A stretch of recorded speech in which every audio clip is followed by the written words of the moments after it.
Okay guys, so today we're gonna disassemble a Rotax 122 engine. This is coming from an Aprilia RS 125 race bike, and we want to completely rebuild it. We have already some spare parts here. I don't have the gaskets yet, that's why we can just disassemble it today, and then in the next video we're gonna assemble it back together with new bearings, new seals, new gaskets and everything.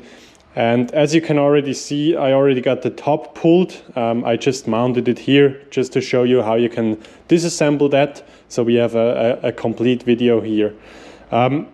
If you want to take the main case apart, you're going to need some special tools, for example, to get the stator off. Usually you're going to need an impact gun or something. You can do other ways, but that's usually the safest one. And then you would also need a flywheel puller, which goes in here and then kind of pulls the flywheel off. To do that, we do have a special tool. That's the one here. And as you can see, it's already got some bolt holes here for the flywheel.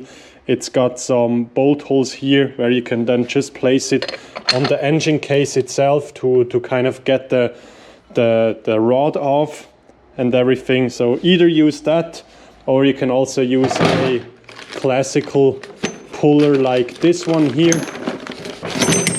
to get them off. So I'm going to show you how to do that, but you will need some special tools. And if you want to get the bearings of the crank shaft, then you would need some kind of tool like this here, which basically then just goes, the crankshaft goes here, it goes between the bearing up here and the crankshaft itself.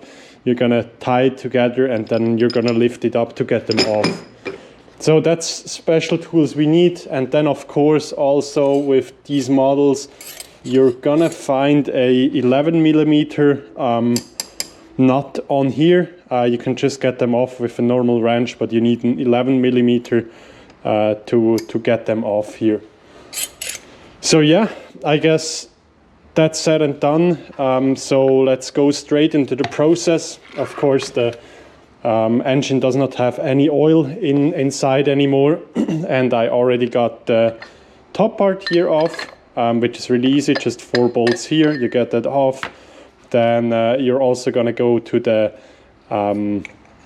power valve. And I already cleaned this one here. As you can see, before it was really oily and sticky, and I couldn't really get it off easily, but just take your time to get it out. Don't force too hard, otherwise you can end up breaking the shaft here, and they're quite expensive to get.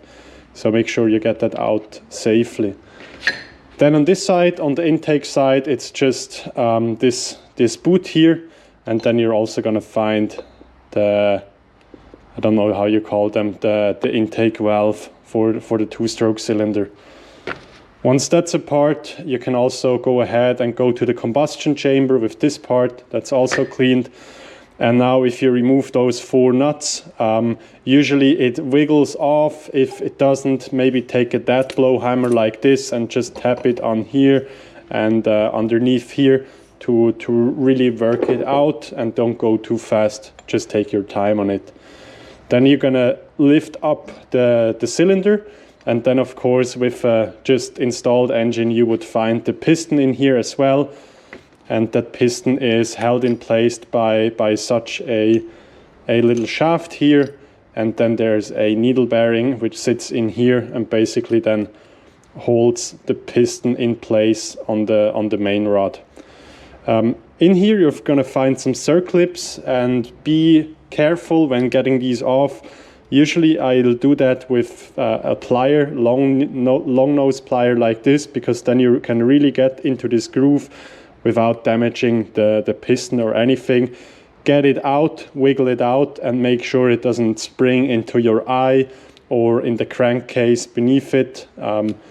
Yeah, just be really cautious with them, because they like to fly off into space. So let me quickly prepare some tools, and then we can go ahead with the main case. Now we're set, and first thing I'll usually do is to take off the clutch cover. To do that, we can actually just put the engine to its side, and then I already loosened these bolts here.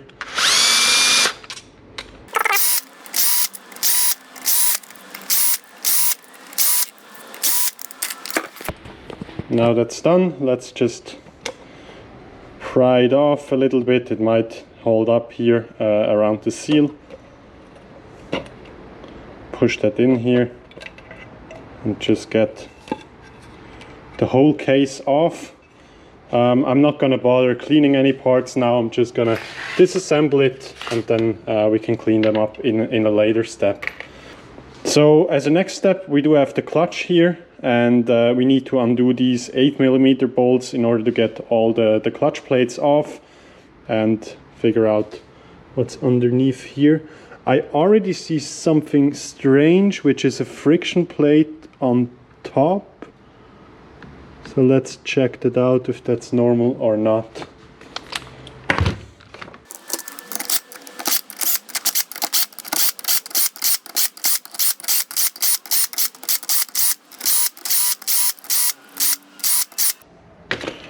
Okay, don't just remove one each time, go little by little on them.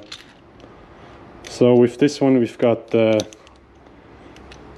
clutch pressure plate off. We also do have the springs here.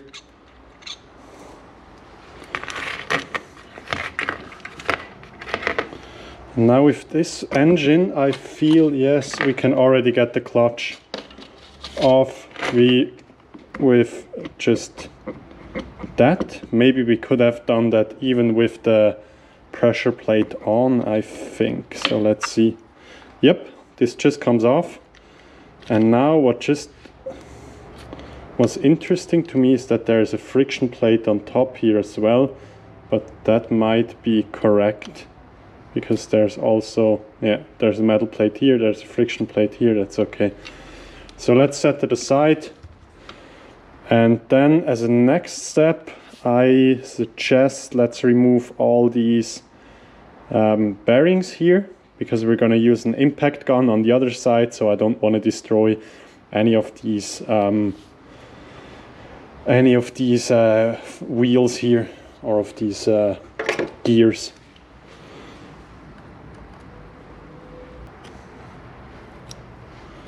Okay. Get that clip off, and then we also do have another one here. Up. This one flew away, I heard it landing right here.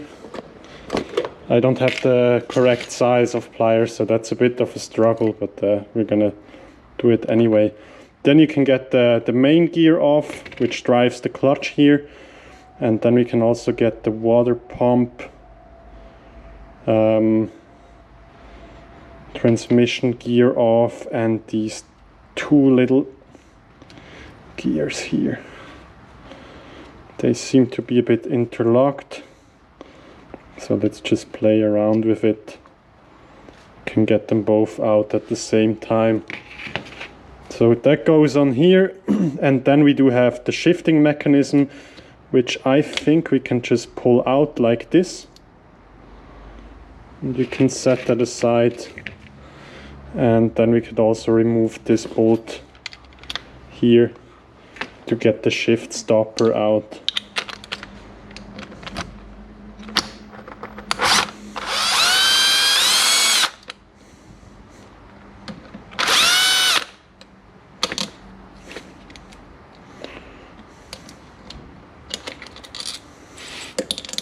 Oops.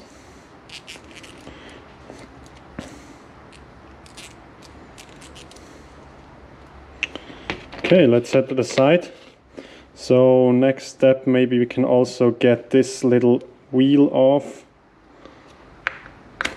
Yep, which is for the water pump. And I guess that's it, at least for now, on this side. So we can already see we've got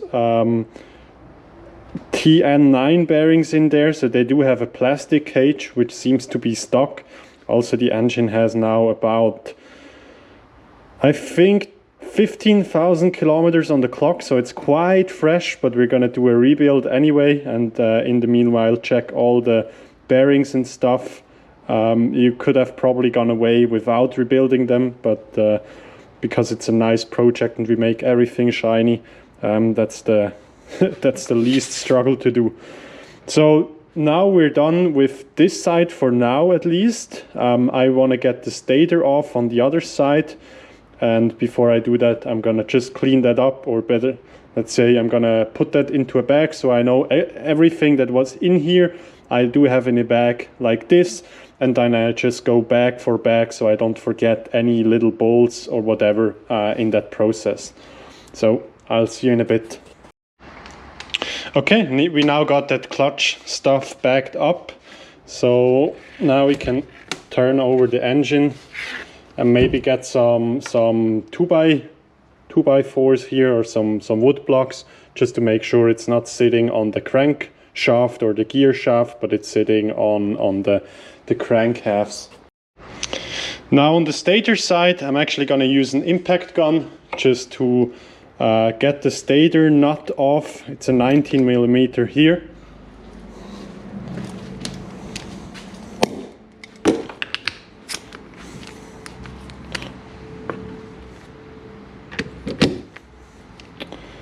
And this one, I believe, is to go like a normal nut, so it's not a right-hand thread, but let's figure that out. Yep, it comes off like this. Okay, there the nut goes, and then there's a little spring washer underneath it with that. So now we can actually go ahead and get the stator pickup coil off.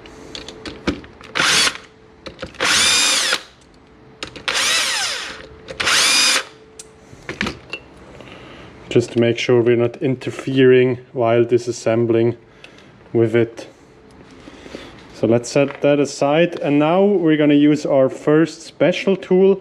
And to do that, you could basically just create a little piece of metal with some holes in it with that distance. You can use a normal crank puller, or you can also use this special tool here with the bolts coming with it, and then kind of get this side over here attached, and, or no, it's actually this one here. Put it on here, get the screws in, tighten them up, and then you can pull it out. So I'm just gonna assemble it, which takes a minute. Now when we do that, we want to make sure that the stator is just is centered in that hole, and then we can put that bolt here in, get it until it touches. And now we're going to use probably a 21mm. No, it's even going to be a 22.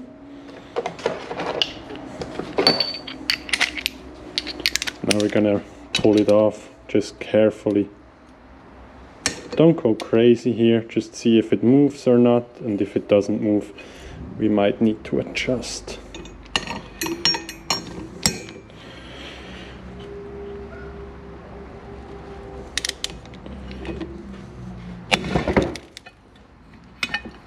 Yep, there we go. Sounded a bit brutal, but I guess it needs to do that.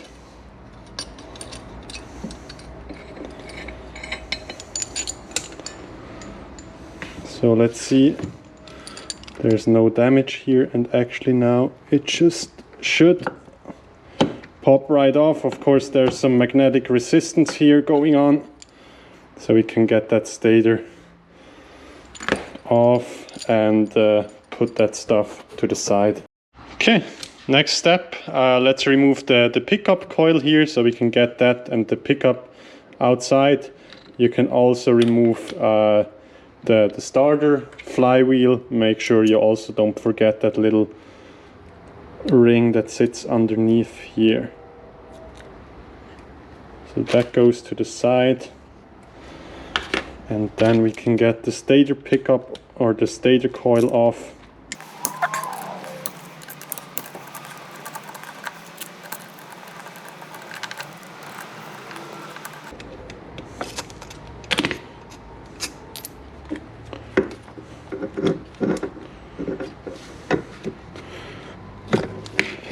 There we go.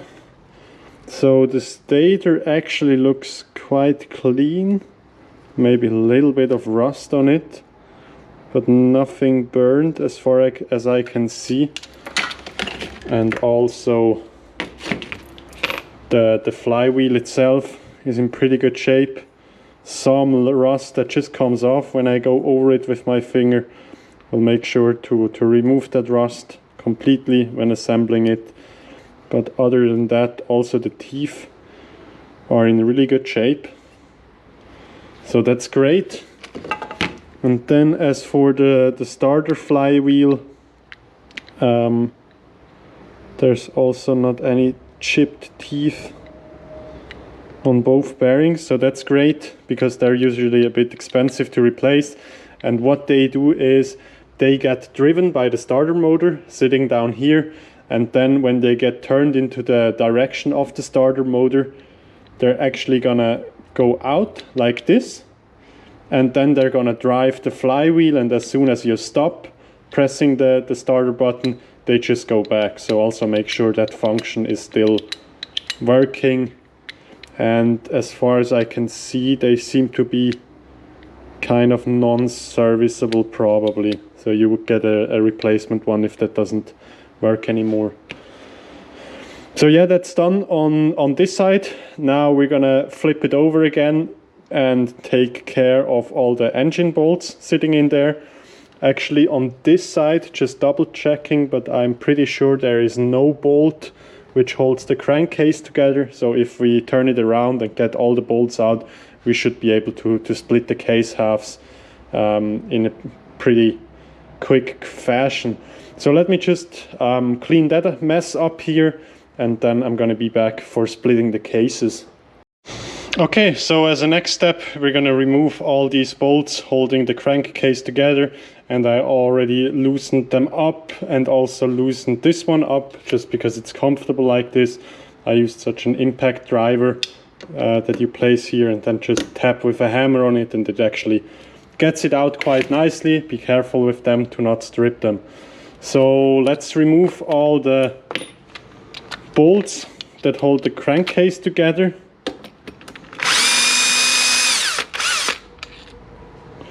Start with this one.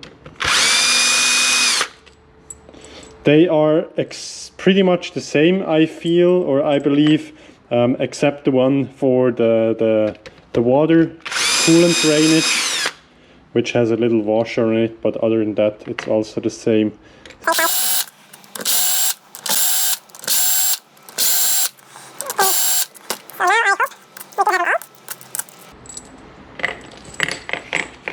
So it's gonna be 1, 2, 3, 4, 5, 6, 7, 8, 9 bolts, and this one I also removed, which is coming from the water pump here. You don't need to remove it, but I just wanted to do it to get that off. Then one important thing, which is the gear drum assembly. I'm not 100% sure, but let's remove it for now to make sure we don't get any issues when pulling the cases, but I don't think it's necessary.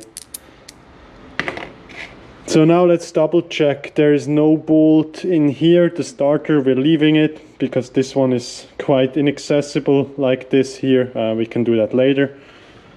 And then other than that, it seems to be all done. And now we're gonna pry the cases apart. Usually with tapping and stuff like this, that doesn't really work too well, since some force is needed to get the cases off. You could use just a normal crank splitting tool like this one here, but then you just need to go back and forth sometimes to make sure the gearbox and also the crankshaft are coming out. And I'm gonna use my special tool again, which actually, if you look closely, fits perfectly over the case and also has a bolt hole for the gearbox and one for the crankshaft. You're just gonna mount that to some screws here, and then we're gonna pry it out, and I'm just gonna attach that now, which takes a few minutes. So I now got this plate mounted, and the way I usually do this, I loosen up these nuts all the way, and then I'm just gonna press on a piece here because the crankshaft or the gear shaft is flat on top. So I'm just gonna press tightly on it and then put them just finger tight until it sits, and it's also parallel with the case itself. And now this part is where we really need to be cautious, because if we mess it up here, we're gonna destroy the crankcase in the worst part. And so we're just gonna go step by step and just be careful with it. Now we have the luxury that we can use both bolts here, and we can already see the crankcase separating here. And it's not equal on all sides, also probably because of that seal or that gasket here. So let's remove that so it doesn't cause any interference for now. And let's check the back. Here it's already cracked. The only part which is missing is the front here, which is coming apart but not as fast. So let's give her some turns here. And now she comes really easily apart.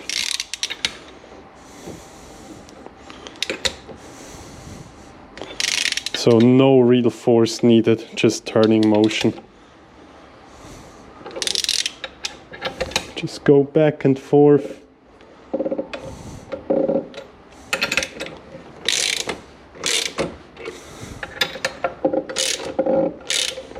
You're gonna hear it squeaking. That's just the bearing slipping over the shaft. So that's completely normal. It shouldn't be too loud though.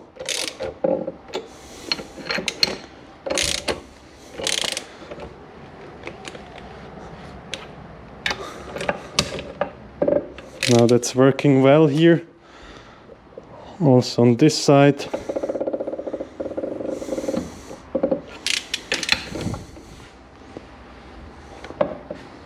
Crankshaft is spinning.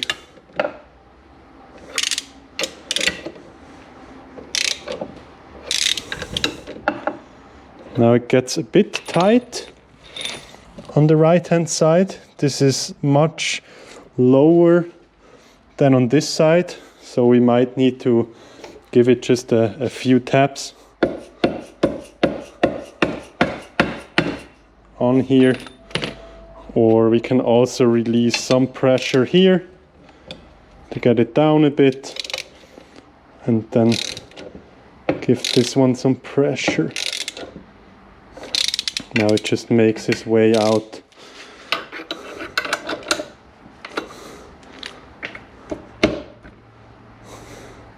Always make sure that the case is coming off level.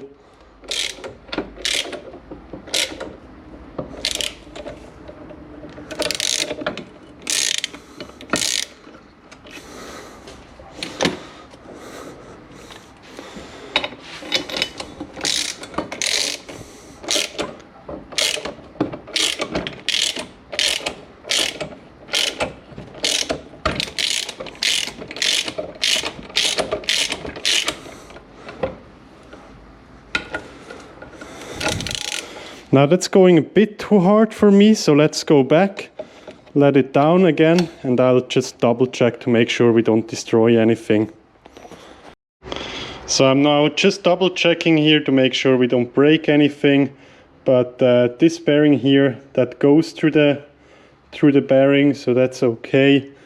And I guess we just need to apply some more pressure to get that shaft of this large bearing here, and then we should be good to go. So let's mount that piece again, and then I'm gonna torque it a bit more and we should be good. Okay, now that's all set up again, so we're just gonna use this bolt here to put pressure on the bearing. And actually now I feel I can almost get it off. Yep, It's spinning, it's going through. And now probably I can already separate the case. No, some more needed.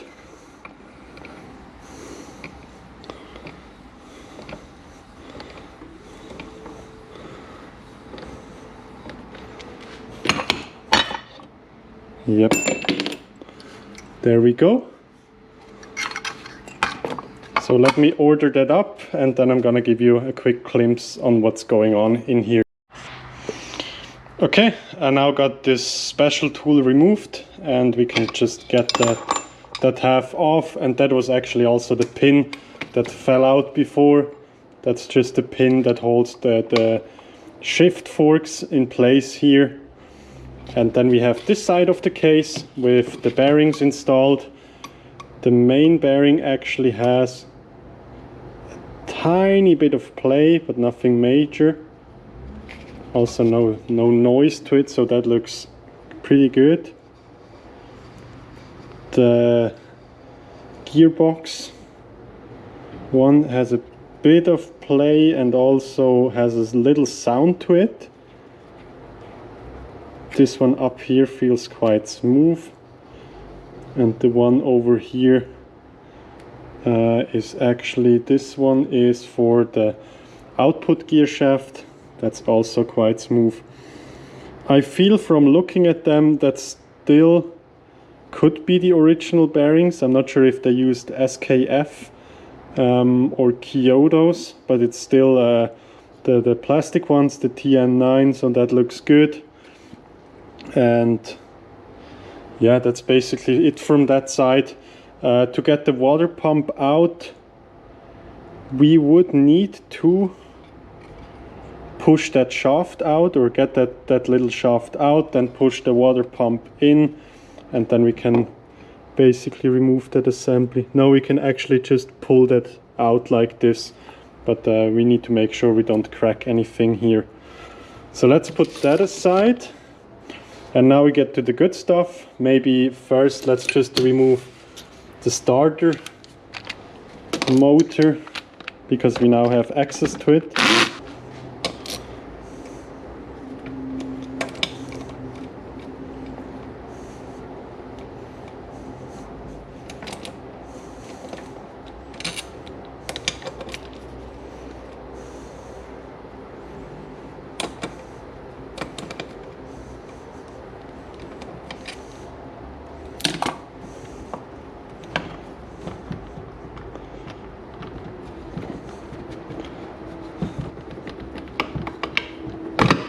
Yep, this wiggles out. Looks fairly clean. And now we get to the good stuff. First of all, the balancer shaft, which has slight plane here, which I guess is normal.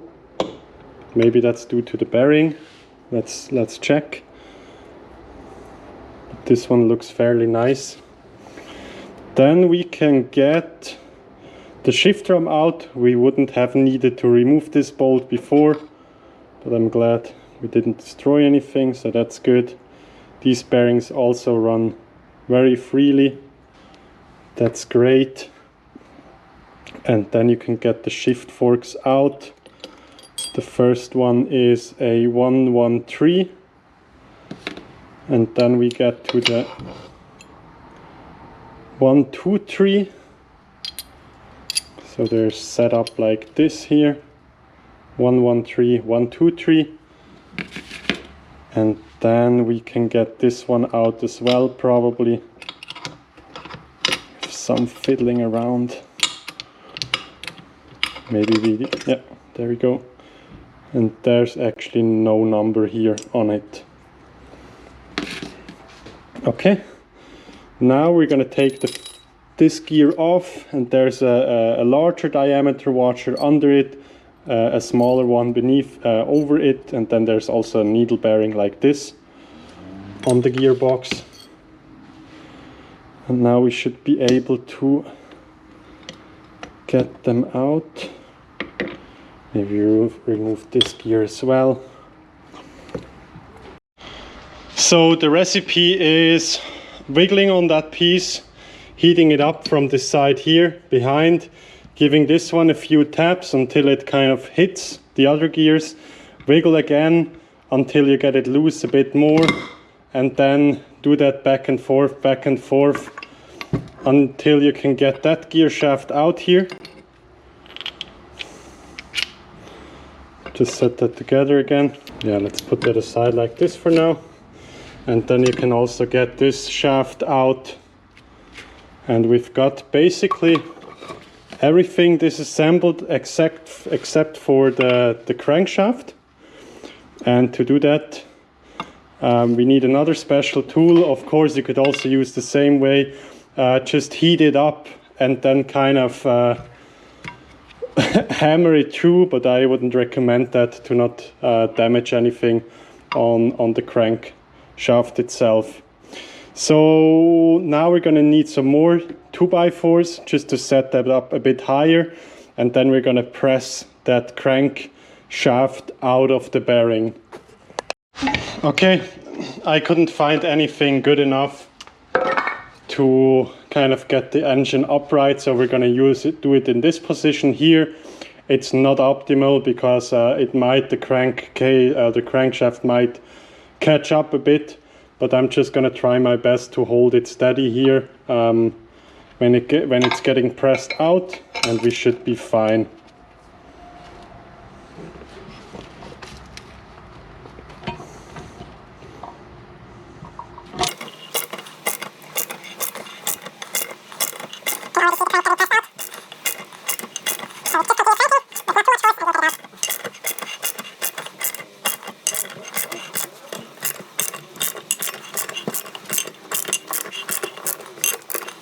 Wood rough key once we remove that piece here.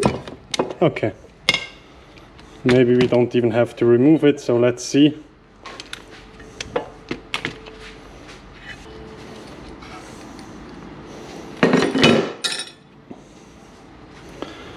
Probably we can get it out with the wood rough key installed. Yes, there we go. So that's the crankshaft, and just from testing it right now, maybe there's some play. You can check that by holding it still here.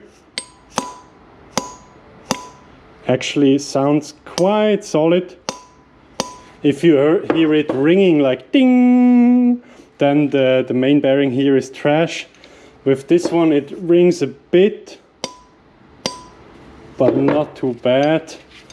I cannot feel any, or yeah, maybe I do feel a little of play. It's always really hard to tell, but we do have a replacement crankshaft already here, so we can use this one. So that's basically everything. In the next step, we're going to take out all the bearings. On this side, it's really easy. You can just punch them out, maybe warm up the case a bit, and then you can just use a socket from this side here and hammer them out. On this side, it's a bit more difficult. You would actually need to get a bearing puller. You can install like this. Maybe that's not the right size now, or maybe it is. You could install that in here, tighten it up, and then you're gonna get some lever over it to kind of pull that bearing out. But that's a separate task. For now I'm done. I'm gonna put all those parts in plastic bags, which I also label, or I know what components they belong to. So when assembling, I can just go backwards and basically take bag by bag, and I don't have the risk of forgetting any bolts inside here. That's it for part one.